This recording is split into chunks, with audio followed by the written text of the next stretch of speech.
Welcome to The Point of View. This is your favorite current affairs show on television here on City TV. On The Point of View, we usually bring guests, we ask them questions on issues that matter to you. But as we gear up for election 2024, tonight we're going to take you into a presentation on Ghana's electoral landscape. We are looking at three key issues. We're reminding you of the growing duopolization of our politics. That means the NDC and MPP have become very strong. We'll show you charts from 1992, since this Fourth Republic started, up till date. How come the smaller parties are not doing well? We'll also look at the relationship between voter turnout and changes in government, and we'll end by doing a regional breakdown of the votes for the main political parties. All that in the next 1 hour. Stay with us. Welcome back. So tonight, The Point of View is going to give you a quick overview of where we are with Ghana's electoral history in the Fourth Republic as far as three key issues are concerned. So as we speak, there's an attempt by the Alan Kyerematen Movement for Change, Abu Sakare's movements, the National Interest Movement, to merge into an ARC. So a lot of people are talking about their tiredness with the NDC and the MPP and the need for a third force. So the first thing I'll try and look at is to explain to you where we've come from as far as the role of smaller parties or a third force is concerned.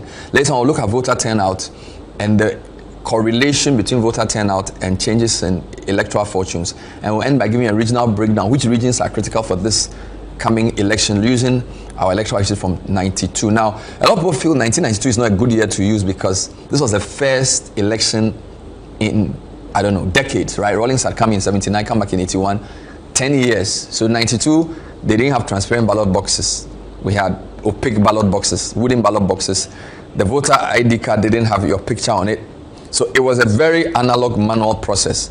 Be that as it may, it's a good point to start. In 1992, this is Rawlings, 2.3 million votes. Professor Edu Boahen, 1.2 million votes. All the smaller parties, including Dr. Hilary Mann of the PNC. Don't forget, Hilary Mann had been president before Rawlings overthrew him in his second coming. The smaller parties together got almost 500,000 votes. Now, in percentage terms, that's about 12% of the votes. That's about 12% of the votes, right? So if you look at 92, this was a very balanced picture. So when people talk about a third force, the 92 situation would have been ideal, because if you added the votes of, say, the others to MPP, you are close to 2 million. That's giving NDC a big challenge. But obviously, things began to change. So go to 96. This is Rawlings' second term as democratically elected government. NDC jumps from 2.3 to 4 million. MPP also jumps to 2.8 million.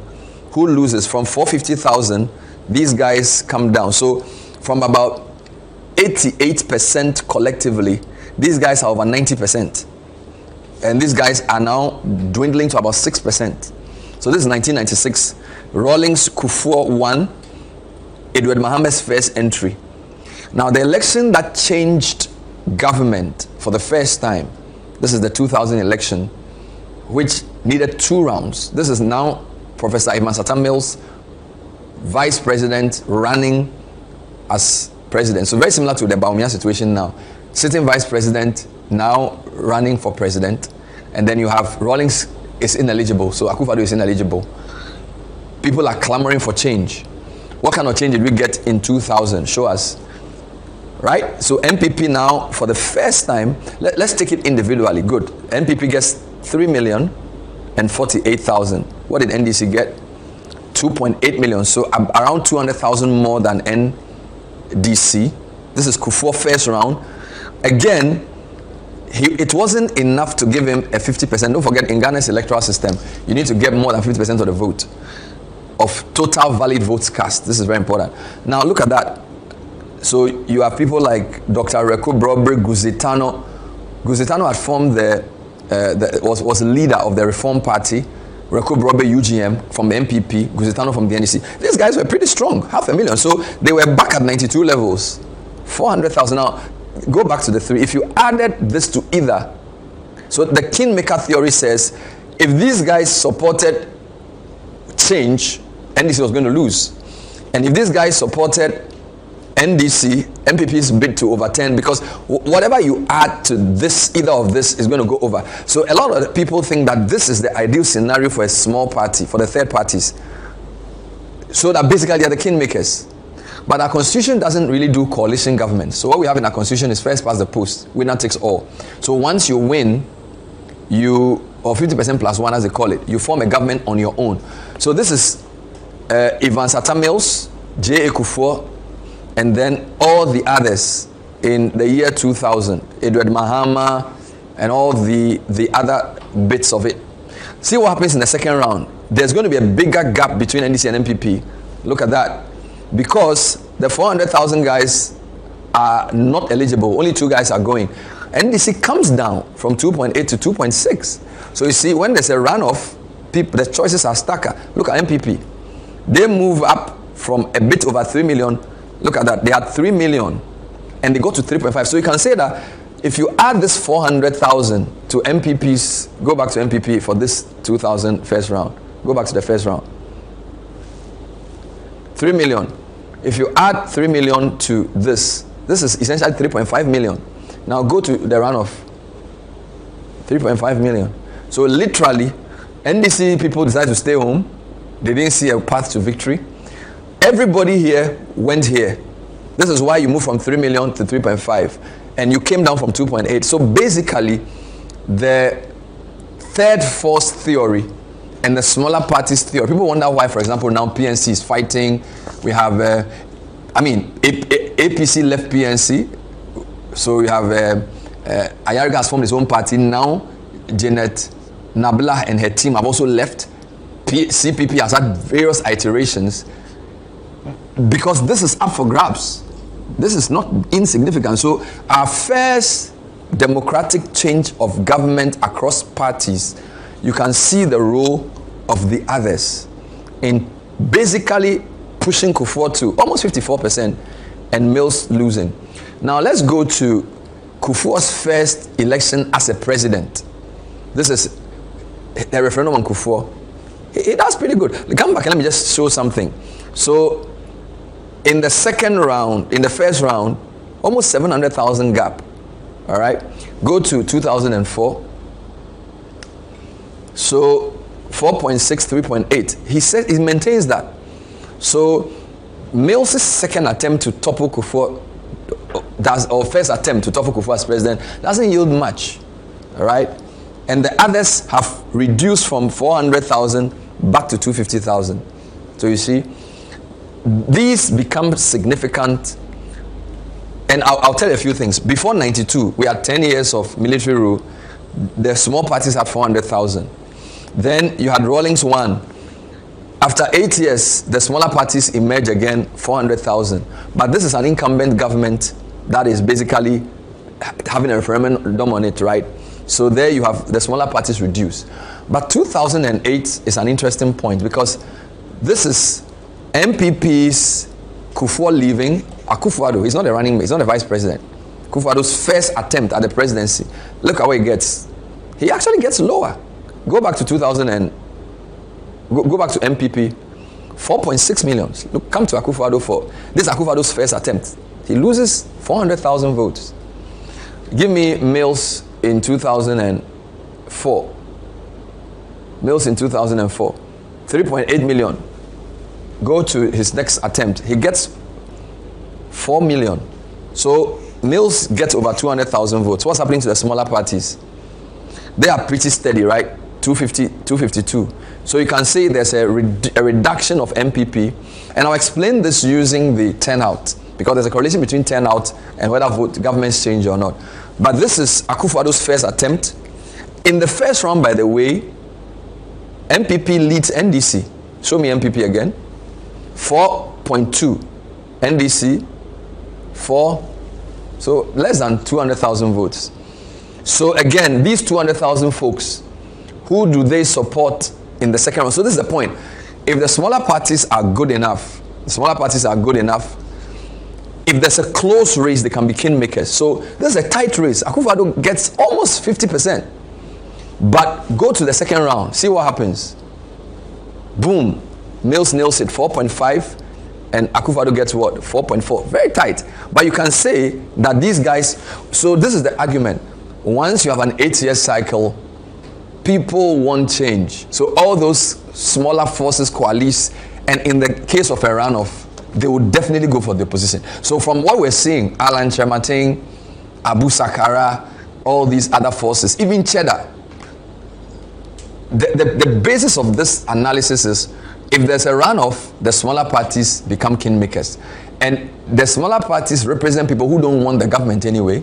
So generally, they will go for the position. So it was massive in 2000, because that was the first taste of change after many years of PNDC. But for Kufuor to, MPP to lose, the NDC still needed these guys. So let's just go back to what they got in the first round. So Mills gets, what did Mills get in the first round? Just give me Mills. 4 million. What does he get in the second round? What does Mills get in the second round? 4.5. So almost 500,000. Right. So the second round theory is strong. Then let's come to 2012. 2012 is a simple year, because this is a year where Mills dies in office, Mahama's first attempt, but this is NDC's referendum. They managed to hold it. This is the election that went to court. So there's by the way, the trend is, the two parties are trending upwards. These guys for now are flattering. For the first time, they go beyond the 200, below the 200,000 mark. That they are now 171,000. So you can say that from 2012, the duopolization of our politics begins to take. So now it's 1.7 million, right? Just show the tightness of the race in 2012, which led MPP to go to court. What does NDC get in 2012? It's a little about 5 million, right? Show me, yes, 5.4, and MPP gets 5.2. Very close, 200,000. And again, what are the others? The others are even below 200K. So if you add the others to MPP, you may not even give them the victory now. So you can say the duopolization of our elections becomes stronger in 2012, which was the election the MPP took to court. Election petition will run into 2012, late in the year 2013, before the court, by split decision, affirmed Mohammed's victory. So this is 2012. You notice though that these are tight races, very similar to 2008, very close. You can't even differentiate between the two. Now the other point you make is that it seems as if when NDC wins elections, the results are tighter. Go back to 2008. Just go 2008, I'll show you something. Just come back to 2008. When NDC wins, it's very tight. 4.4, 4.5. Go to 2012 as well. 5.2, 5.4, very tight. Smaller parties getting fewer. 2016, you can say, was the biggest shift, because NDC then drops from the 5 to 4 million, right? They were 5.4, they're down to 4.7. And what's MPP doing? So this is Akufo-Addo's victory. This is the famous 1 million vote gap. An incumbent president, Mohammed's first term ended ignominiously with MPP Akufo-Addo giving him a real shellacking. 5.7, 4.7, go back. 1 million. These guys are still below 200,000. So now these guys are winning without these guys. All right? Now, 2020, what happens? 2020, what happens? Both do better. Akufo-Addo goes to 6.7. NDC also goes 6.2. Who's losing? Show me these guys. You get it? So these guys, because the voter population is more, so 1.8 is very small. So from 2012 to 2020, we're seeing the reduced value of these guys.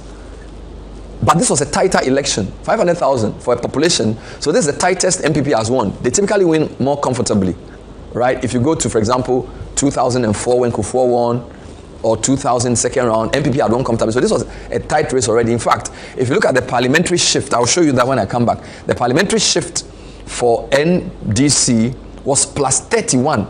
So NDC from 2016 to 2020 gained about 30 parliamentary seats. MPP lost about 30 parliamentary seats.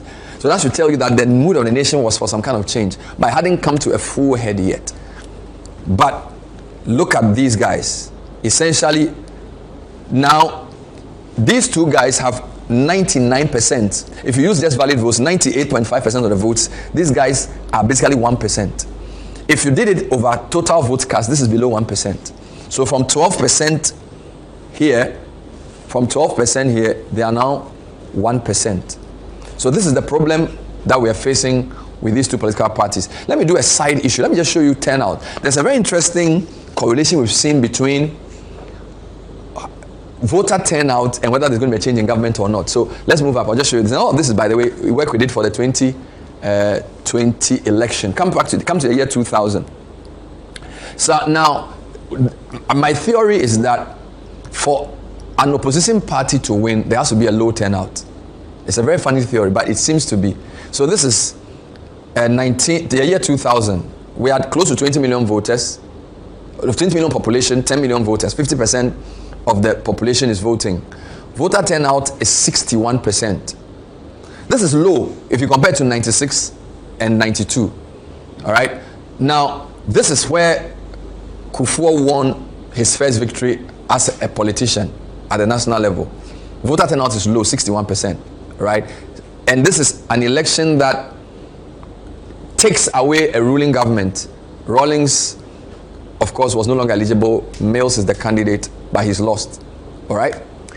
Now, our theory suggests that the higher the voter turnout, the more likely the incumbent is going to win. So go to 2004. 2004, see what happens. Voter turnout has jumped from 61 to 85. People are happy to vote. Population has risen slightly.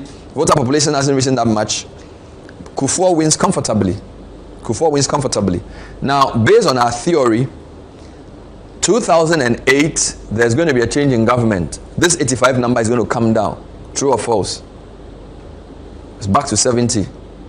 Who wins? Opposition wins. So that suggests that the voter turnout, when it comes down, the government suffers. The ruling party suffers, right? So you've seen the trend. 61% low turnout, MPP in opposition wins. 85% MPP in power, the incumbent wins.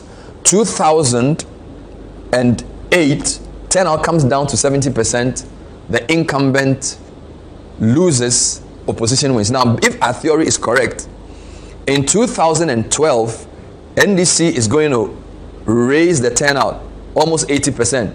NDC wins as well. You follow the logic? So this is very easy mathematics. So 2016, when NPP comes to defeat NDC, the turnout is going to go low. It goes 68%. You see? So this is proven. So what's happening in 2020? 2020 was an interesting year. The turnout went up. So that suggests that you expect the MPP to win. And they did win. So if anything is to be predicted, if there's going to be a change in government, this turnout is going to go down. All right? So you talk to people, are you going to vote? They will say, well, if I'm MPP, I may not turn out. This is the real problem MPP is facing. That once the government is perceived not to be doing well, the turnout dips. And this has shown. Now, when I come back, I'll show you a few things. I'll show you a regional breakdown of the two main political parties and the other parties. I'll show you a parliamentary breakdown as well. And then we'll look at which regions will be critical for election 2024. Stay with us.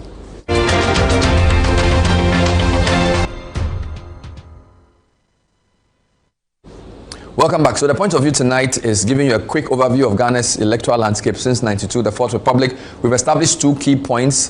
The duopolization. A duopoly is two groups. So duopoly is actually an economics term. A duopoly is where you have two companies which dominate a market. All right. So many years in the US, Hertz and Avis were the duopoly in car rental. Boeing and Airbus for many years were the duopoly in airlines until Embraer came. Right. Now, the argument is that NDC and MPP have duopolized our electoral landscape. And this chart also says, this is Parliament, by the way. And I'm just showing you 2016. PP 169, NDC 106. Nobody else has anything, right?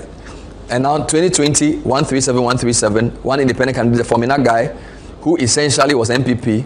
So this is it. MPP, NDC, independent. So this is a stark. So the point we're making is that the duopolization of our politics is not just on the presidential side, on the parliamentary side as well. The representation of the smaller parties in parliament has also reduced significantly. If we start from 92, there were significant seats. Edward Pasera, who's now the PNC chairman, was in MPP. PNC. Moses Daniba, Kwesi Indum, Freddie Blake, Kojo Ama, CPP. All these guys were members of parliament on either CPP or PNC from 92, 96, even to 2000. Now there's hardly any member of parliament from any party apart from NDC and MPP. So this duopoly is not just presidential, it's also parliamentary. And in fact, the former MP, who is now Isiama, the deputy speaker of parliament, is actually an MPP person who was kicked out because he went independent.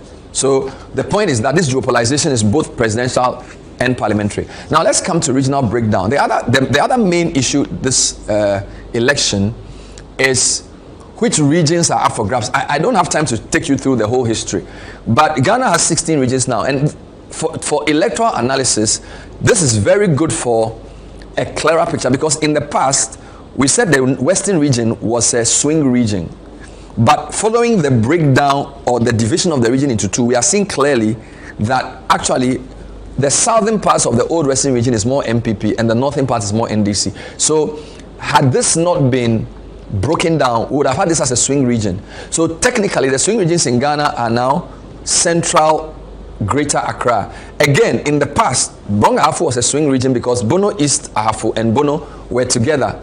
But when you do the breakdown, clearly Bono East is NDC, Bono and Ahafo are MPP, generally based on voter behavior.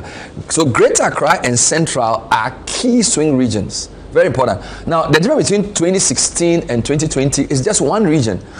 Now, in 2016, MPP wins 8, Greater Accra, Central, Western, Eastern, Ashanti, Ahafo, Bono, and Northeast. We'll talk about this later. NDC wins Western, North, Volta, Oti, Bono East, Savannah, Northern, Upper East, and Upper West. So 8-8. In 2020, NDC managed to win Greater Accra. So, for example, they moved to 20 parliamentary seats. MPP reduced to 14. Right? Everything else remains the same. Central, MPP holds it. Western, MPP holds it. Ashanti, Eastern, Ahafo, Bono, they hold Northeast as well.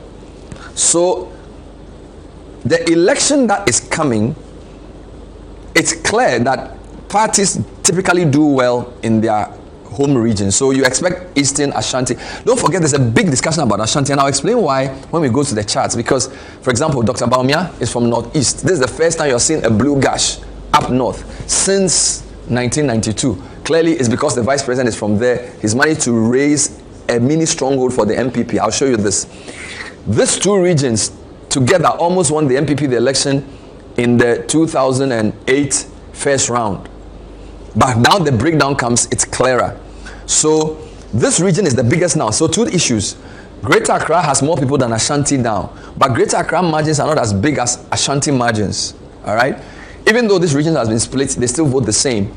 These three regions, they were supposed to be swing regions, but we know now that Bono is NDC, Bono is MPP, Ahafo is also MPP, right? Western, Northwestern, we've seen the demarcation. Now, I'm going to take you quickly through so this is the argument. The real swing regions in this election, Greater Accra, Central, and where they go, the population goes. They are the bellwether regions. But there's also turnout issues, all right? So I'm going to take you back to my line chart, just to show you now Ahafo. So let's talk about Ahafo. We've managed to distill, that's the word, to distill Ahafo votes from 92. Take your time. Go back. Let's take your time. Ahafo votes from 92 to just show you the behavior of that region. So the reason we say Ahafo and Bono are MPP voting regions typically is because prior to 2020, we didn't know their voting because we lumped them together at Bono East. But now we know that Ahafo. So apart from 96, presidential, 57%, 42%. It's Sunafo South, it's Sunafo North, it's Sutifi South, it's Sutifi North. And then Tano North and Tano South. So 6 constituencies. In the year 2000, what did they do? Clearly, the mood for Ahafo was the mood for the country, 56-40. Right? Now, 2004, I predict is going to go up, 57-41. So nothing changes there. And it's going to stay like this throughout. 2008, even when MPP loses, Ahafo still strong above 50. NDC doesn't go above 45. 2012, when NDC maintains their presidency, Ahafo comes to 50. So it's almost 50-50. But still MPP wins it. 2016 is going to go back up. Boom. 2020 is probably going to flatten out. Exactly. So look at the behavior. From what was allegedly an NDC stronghold, we see clearly that Ahafo is NPP. So just run it once, let me show you. So you see, once NPP takes over, let's go. They keep going. They get close and they keep going. So this region has some very interesting characters. So Eric Opoku is from Ahafo. Collins Dauda is from Ahafo. Some key MPP people, now Gideon Boako, for example, who's the candidate for Tano, I think it's Tano South, I'm not sure, Tano North, where she takes over from Frida Prempeh, is also from that region as well. So Ahafo is not a swing region. Even though you have one tiny swing and you had this close margin, you can say Ahafo is not a swing region. Now, we are doing this in alphabetical order, so let's go to Ashanti. This is where the cookie crumbles. Even from 1996, right? This is Kufuor's first attempt. 65%, 32%. This is Rawlings. So this is Jeremiah John Rawlings, 32%. Now, what's the prediction? In 2000, it's going to go up. Boom, almost 10% points. These guys helped MPP win. See Rawlings, he loses 10%. Rawlings gets 32, Mills gets 22 in the first round. 2004, Kufuor's, he goes further, right? So NDC is dwindling and MPP is doing well. 2008, when Mills comes back, NDC jumps to 26%. So from 21 to 26, this is a change in government. This is Akufo-Addo. So this is a lot of the schisms in MPP about, oh, would they vote for an Ashanti? All right, so 65, Kufuor, he goes to 70 or 60, yeah, he goes to 75, 77, right? So all this is Kufuor. Akufo-Addo comes down to 72. Meanwhile, Mills jumps to 26, down from 20. So this is part of the schism around whether if the person is an Ashanti, they will vote for. There are lots of causation issues here. Now, if we are following the trend, 2012 NDC maintains. So they go further, almost 30% now. And Akufo-Addo's second attempt is actually lower. So you see the problem. 2004, 77. Akufo-Addo's first attempt, 72. His second attempt, 70. So NDC is gaining, MPP is losing. But Akufo-Addo comes back in 2016. Boom, 76. Very similar to Kufuor's highest. So again, MPP, which is why there's a lot of issues in Ashanti about where Baume's running mate should come from. Because there's a feeling that if they turn out, MPP does well. Look, NDC goes down to 23. It's not as bad as the 21, but it's not as good as 26 or even 32. MPP 76 is pretty good. It's pretty decent. It's almost like Kufuor's 2004. 2020, what happens? 2020, what happens? You begin to see the decline. He's back to 72. NDC goes back up. The reason NDC believes that this election they won, some of them feel, look, anytime we get above 25%, we win the election in Ashanti. All right? So let's come back to, let's look at NDC in Ashanti, just to remind ourselves. Come back all the way to 96. 32%. Right? 32% for NDC in 96. Down to 22% in 2000. And then they lose further down 21%. Then they start picking up 26. They come back to power. 28, they consolidate power. They go down to 23, they lose power. But they're back to 26. And the MPP is down. So this is the point people are making, that from this trend, this looks destined to go up and this looks destined to go down, based on what we've seen in the past. And look at the gap, right? It's massive. So Ashanti is a very important factor for MPP and NDC. So even though NDC is not an Ashanti stronghold, they always have these thresholds they meet. When they do above 25, they're pretty cool, except in the year 2020. Usually when they get above 25, they win the national election, because Ashanti is big. But the other point is that Ashanti is no longer the biggest. Now Greater Accra is the biggest. All right, now let's go to Bono, or the next region, Bono. Now Bono and Ahafo, I said, are MPP, and they behave very similarly, right? Again, similar to Ahafo, NDC wins in 96, MPP loses. But MPP is going to win for the rest. 62, 34, go to 2004, 58, 39. NDC does pretty well. Hold on, come back. This is an interesting number. So it backs almost 40% of our votes. So it's not such a strong hold. And mind you, Bono has more voters than Ahafo. So it's an interesting number. Let's go 2008. They are closing the gap. All right, 2012 further close the gap. So you notice that people credit this to people like General Mosquito, who himself is a former MP for Wenchi. So if you're talking about Wenchi, you're talking about the Sunyai East and West Brekum. All right, you're talking German North and South. These are places where the General Secretary of the NDC, who was brought in 2004, a lot of people credit him for this chart. So even though typically this is, Wenchi is Buzia's hometown, right? Even in 2020, MPP lost Wenchi. So, whereas the Bono is, so if you put the three Bono regions together, I can call it a swing region. Because when I go to Bono East, you see that NDC flips this. But this is a very significant number. Because historically, J.H. Mensah is from Sunyai, Krabi Afadate from Brekum. These are MPP stalwarts, current former health minister, from the both health minister and the employment minister. So Ajima Menu from Doma, and then the current minister for employment from Sunyai. But NDC 2046, of course, 2016 Nanado's big victory, 60-30. 2020, what happens? Close the gap. So this is suggesting something, that the NDC is on the up, MPP is in trouble. Now, so you see, Bono and Ahafo are similar. Now, Bono East is going to be opposite. Go to Bono East. There you have it.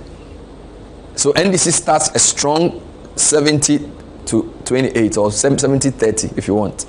Right? 2000, when MPP wins, Bono East, I'm talking about places like Techiman. We're talking Kranza. We're talking Sene. We're talking Pru, closer to the Volta now. What's happening? 2004. Let's go, 2004. Even though Kufuor wins his best victory in most regions, NDC actually opens up in 2004. That tells you it's a strong vote for them. Bono East.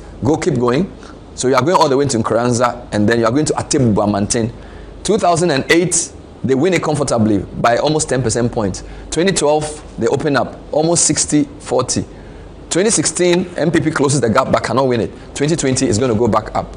There you have it. So if you put the three regions together, you see the behavior of Bono. Together, it's a swing region. But now we know that Bono East is NDC. Ahafo is MPP more. Bono is MPP, but not that much. All right. Now let's go to Central. This is your swing region. This is one of the most picturesque of the charts. Don't forget, this is where Kennedy Japan is from. It's from Asin South. Central region is a very interesting region. In 1996, NDC wins a 55. This is Kufuor's first attempt at defeating Rawlings. Mills is Rawlings' running mate. Kufuor comes in 96. Go to 2000 when MPP wins the election. It flips to MPP 49-43. By the way, Mills is on the ticket as a Fanti. They are having none of that. MPP with Kufuor wins Central region. 2004, Mills comes back as if Papa Wofie. Check what they do to him. 2000, they don't really care. They actually give him fewer votes, and they say Kufuor and Echo, almost 60%. This is Mills' second attempt. He's from the Central region. They don't care. They give Kufuor 60. Of course, Central region is not all Fanti. There's Guans, there's even Agona and other groups, but clearly the majority are Fantis. There's also a bit of Dintra. But 2008 is when they finally give Mills the nod. 50, look at this, the plummet. Now, if you run a regression on Central region and National, it's very similar. 50-46. Go to 2012. NDC is going to do much better, 52-45. Now, what's going to happen in 2016? Oh, MPP is going to take it. Boom. And then 2020, what's going to happen? You get the point. So if this keeps going, they are creating boxes in the middle. They are basically saying, MPP, we took you up, we'll bring you down. NDC, we were up, we'll bring you down, we'll take you back up. This is your proper swing region. Now, take a screenshot of this chart as we watch the show, because this behavior is only replicated in one region. It's replicated exactly like this in only one region. So that's why we conclude that this is a swing region. Now, Eastern region, not too exciting, very similar to Ashanti, right? So you have NDC wins 96. This is Kufuor's first attempt. He takes it 52-43. He's going to spread the gap 60-30. 28, NDC closes the gap 40-55. NDC is holding, but MPP is maintaining their lead. 2016 is going to widen. 2020 is going to close a bit. So this is how you see. So this is how a stronghold behaves. When they are winning, they win well. When they lose it a bit, but it's still smaller. Now, when we flip this for NDC stronghold, the green line will be up, the blue line will be bottom. But this is making sense, right? So but take note, NPP is strong in Eastern, but NDC does much better. So, for example, NDC has never gotten 38 in Ashanti. Come back to the beginning. Apart from in Ashanti, NDC's best was 32 in 96. They have 55. In 2000, when they don't do well, where does NDC go? Come to 2000. 43, still about 40. 2004, when Kufuor does 77 in Ashanti, he gets 60 in Eastern. NDC is 38. 2008, when NDC wins power, they are about 40. 2012, when they maintain power, they actually go to 42. 2016, when the 1 million thing comes, MPP goes up, but NDC is 36. This is the first time they are below 40 in a long time. Since then, 2020, they're back up to go to 2020. So, Eastern region is an MPP stronghold, but not as much as Ashanti, which is why people are saying Ashanti has the numbers for MPP, and the Eastern region, though good, is not really as strong as Ashanti for MPP, because NDC does well. So you go to places like Fantiakwa, right, Denchembo, all right. There are even recently places on your way to Suhum, right, Ayensuano, NDC wins. They win some of the constituencies in Manya Krobo, Yilo Krobo, Somanya. They are all Eastern region constituencies, all right. So even though MPP will say Eastern region is their second stronghold, NDC has some strong showing in a lot of the Eastern region places. Okay, now where do we go next? So this is your second swing region. Mind you, for the first time, Greater Accra has more voters than Ashanti, right? The difficulty though is that Ashanti has bigger gaps. So it's a stronghold. Greater Accra is not really anybody's stronghold. Let's examine the facts. NDC in 96, 54, 43. Now, if you are a good student of what we're doing, you expect MPP to go above 50 and then NDC to come below 50 in 2000. So let's go and see what happens. 100%. That's a swing region. So this is a swing. Seesaw. 54, 42, 43, 53. This is a swing region. Now, in 2004, Central Region maintains MPP. So it's the same thing Greater Accra does, even though you can sense the frustration voters are having. Now, this trend will continue into 2008. So see what happens. Boom. So basically, NDC has flipped the region to win the national election. So you see where we are? Now, again, because we are in the NDC's second term attempt, they are going to keep this number going up. Exactly. MPP doesn't do that well. So 2016, what's going to happen? MPP is going to go back. And then, again, 2020 this is the region that NDC flipped. This is the region that has now 5.2 million voters. Look at 2020. NDC goes to 50%. NDC comes down. MPP comes down. So you see, this and Central Region are very similar. Now, the gaps are getting smaller. Big gap, smaller gap, because the population growth. But you can tell that the demographic makeup of the Central Region is very similar to that of the Greater Accra when it comes to voter preferences, right? So this is the Greater Accra region showing you the gaps. So NDC really believe that they will beat MPP in Greater Accra for 2024. And if that is true, then you expect this number to keep going up and this number to come down, all right? All right, let me take a breather. When I come back, I will show you a few other regions. I'll show you the behavior of the North and Volta, because the other subplot is who Bawumia is and why the Northern regions is also changing. Because the Northern region again was one big region, but it's now broken into three. So now you have Savannah, Northeast, and then Northern proper. That behavior is also reflecting a changing trend. And then Volta and Oti, as well as Upper East and Upper West, all coming up on this special edition of The Point of View. We'll be right back.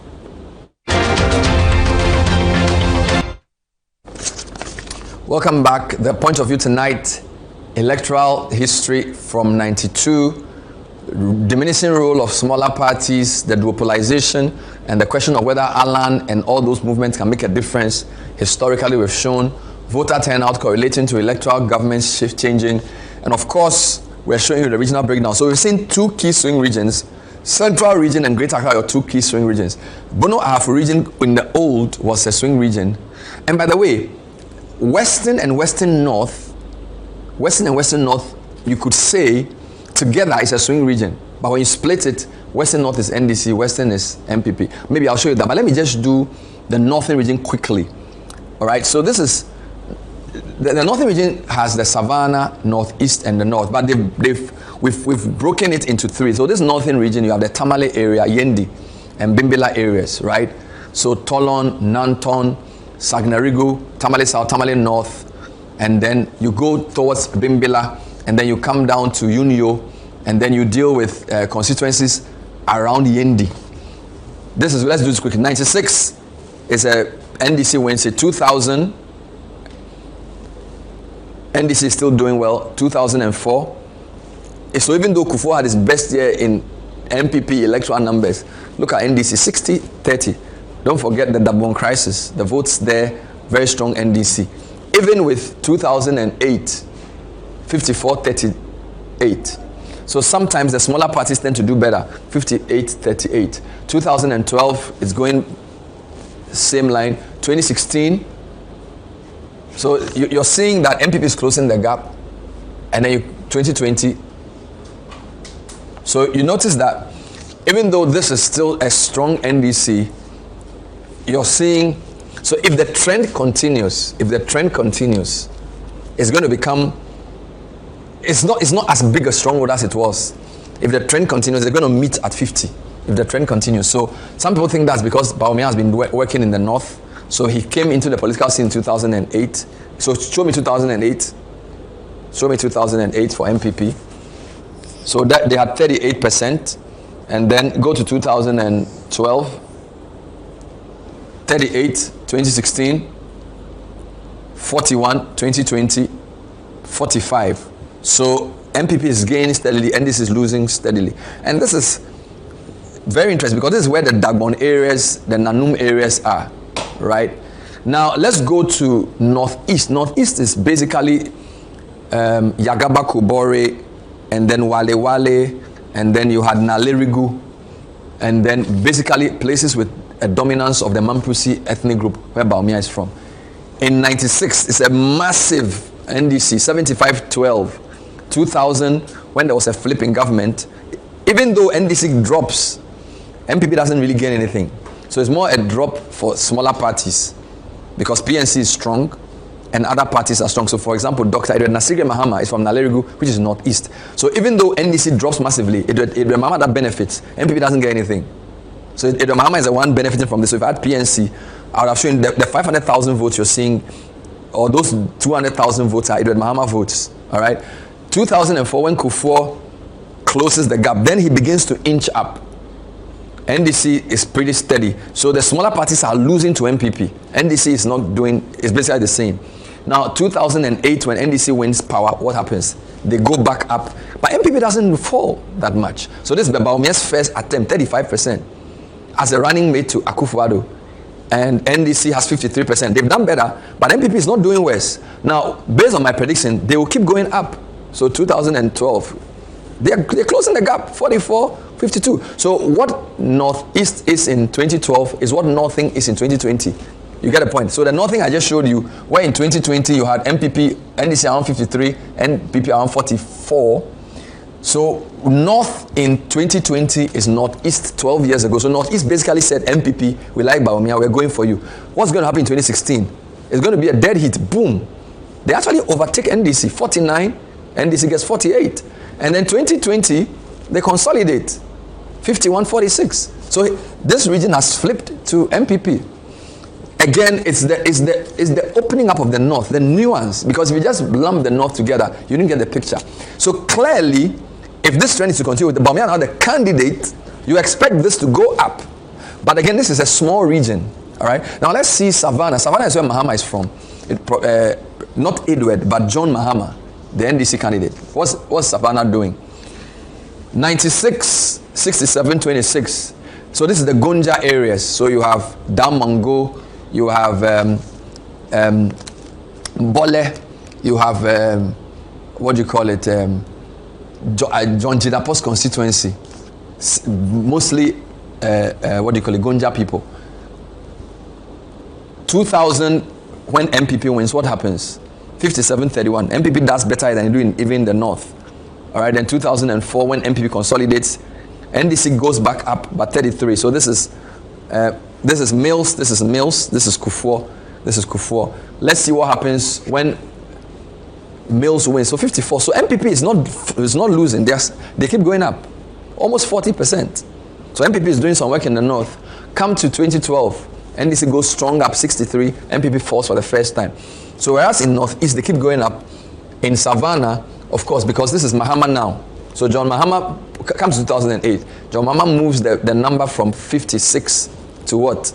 63, almost 8%. So he shows that this is his home region. 2016, when they lose massively, what happens? They still keep Mahama. They like him. He holds the region. So the Bawumia effect is not strong here because this is where Mahama is from. 2020 is going to go, okay, 62, 35. Similar straight line, but clearly it's not as even as it was. Wonderful. Now let's go quickly to, so you see when you put the North together, it's a checkered picture. It's still NDC winning because Northeast is pretty small, but you see the gap. Now let's do a couple of quick regions. Show me Oti and Volta, just to give you a quick sense of what's happening in those two regions. Oti is basically above Hohwe, all the way to Nkwanta, Krachi, Chumuru, and then Jasikan. So Akan, Biakuye, all those places. Look at this, 91-7. All right. 2076 to 17. So Rashid Bawa and Co. Very important for MPP. Former ambassador to Nigeria who died recently. One of the few MPP who wins seats in the OT region. But MPP is gaining steadily, 28-45, 65, okay? 63-34, gaining steadily. 2012. So this is Mohammed's first election. He opens it up a bit. MPP is not doing that badly. 2016, what do we have? MPP is not doing worse. NDC is maintaining. So it's sort of evening out. So 2020 is going to maintain the same line, right? So it's become a hard 35-65 kind of thing. So OT is for NDC what Eastern is for MPP. But Eastern is a bigger region. So it's a stronghold of the NDC. The numbers are not that big, but they've maintained it. So it's like OT is similar to Bono East for NDC. Show me Volta. So Volta is the opposite of Ashanti. Volta is the opposite of Ashanti. Wonderful. Similar story. All right. Now, this is the highest number for any region. 94. We've never seen this. We saw 91 for OT. 94. So basically, Volta, NDC strong, which is why the whole conversation about since Rawlings, there's been no Voltarian on the NDC ticket. And they're talking about that. Those who are clamoring for Toby Afede and Co. 95%, 4%. 2000, when everybody was shifting to MPP, they just get 6.8. So even though NDC comes down, it's turnout that comes down. MPP doesn't really benefit. 2004, when Kufuor does best, he gets 9. 99. So actually, even 2004, with Kufuor as incumbent, Volta is already rebelling against him. 2008, when Mills wins, they're going up. Okay, 89, same number. But MPP doesn't go up anymore, right? 89, 8.9. So it's the same thing. 2012, Mahama, what do we see? 91, 7. NDC is maintaining their strength. 2016, what do we have? 87-10, which is MPP's biggest victory in Ghana's elections. 10%. Volta. 2020, 84, 14. So which is funny, because in 2020, you would have thought that everybody else was moving NDC. So what happened to NDC in Volta that they rather came down? That's an interesting argument. John Peter Mewu and Co., he became MP for Hohwe. Did he do some work there? Because this is quite a funny number, because for everybody, 2020 for NDC is better, but for NDC, for Volta, it's lower. If you can show me Western and Western North quickly. Western and Western North, just to make that point about a swing region when it's together, but Western and Western North is W, is at the end. Wonderful. Western. Good. Show me Western. So this is Western. So you see, it's a very funny shape, because in 96 it was fairly even. All right.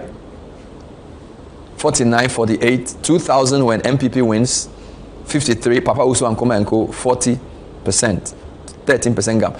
Kufuor's best year in Ashanti and most places. Western strong 66, 31. So you're talking Takrade, take your time, Takrade, you're talking the mining communities, Takwa and Siayem, right? You're talking Elembele, Jomoro. You're talking Kwame Nkrumah's hometown, all right? These places, typically the Nkrumah areas would go CPP or NDC, and then the mining areas are checked. Takrade strongly MPP and secondary as well. Now, 2008 when NDC wins, what do? Let's go to 2008. Almost 40 to 54, right? So they are, and if the trend is to be followed, they will almost reach 50% in 2012. So click, there you go.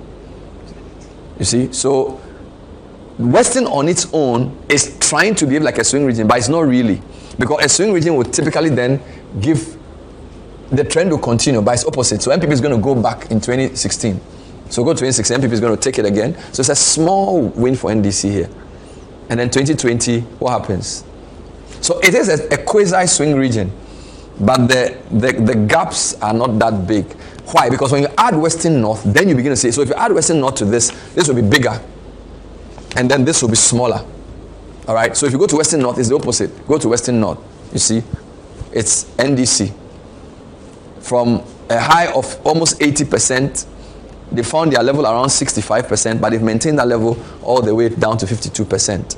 And then you have MPP also. So it's very similar to the North. They are trying to close the gap, but NDC is stronger there than MPP. But 2020, it was very close, 52-46. Let's end with Upper East and Upper West. Which of the two regions gives which party the best? So this is Upper East region. So we're talking Tongo, Bolga, Paga, and then 70-17. 2000 when MPP wins, what do we see?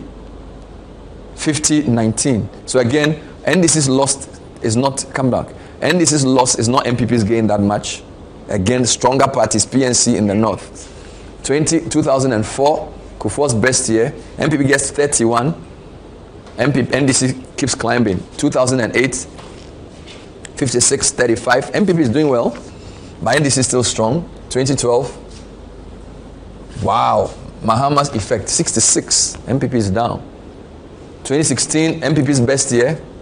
Trying to close the gap, 60-30. 2020, what do we see? It's gone back to, so it's like a steady state of 60, 65 to 35. So it's a strong hold of the NDC. MPP doesn't beat them. Upper West, probably the same. Look at that. 70, so MPP is very poor, 11. 2000, their best year, what do you see? 15%. 2004, Kufuor's best year. Very close, at least from a northern perspective, 56-32. 2008 is going to go, wow, that's an interesting one, because this is when Mills comes to power, but MPP doesn't lose. So MPP is doing something in the Upper West region, 37%. Ambrose Derry and Co., 2012, what do we see? Mahama takes it back to 65, MPP loses ground. 2016, what do we see? MPP closes the gap again. 2020, what do we see? Wow. So very similar to the Upper West region. So what are we saying? There are many issues at stake in this election. Greater Accra is going to be very key, as will Central. Even Western will be key as well, because of the chart we've shown you. Even the behavior of a place like Bono Region should not be discounted. Northeast is an interesting place. Will Baumia's trend continues? Will the North, will the closing of the gap by MPP give them a chance in the North as well? So many dynamics at play.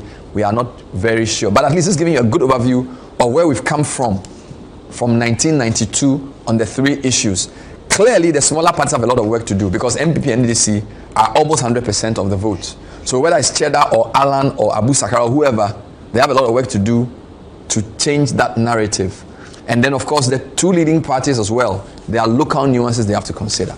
This is a good overview for you, for those of you who've been clamoring for a show on elections. We have a big election platform for you for 2024. This is just a taste, a foretaste of what to see. Thanks for watching. We'll see you next time. Bye-bye.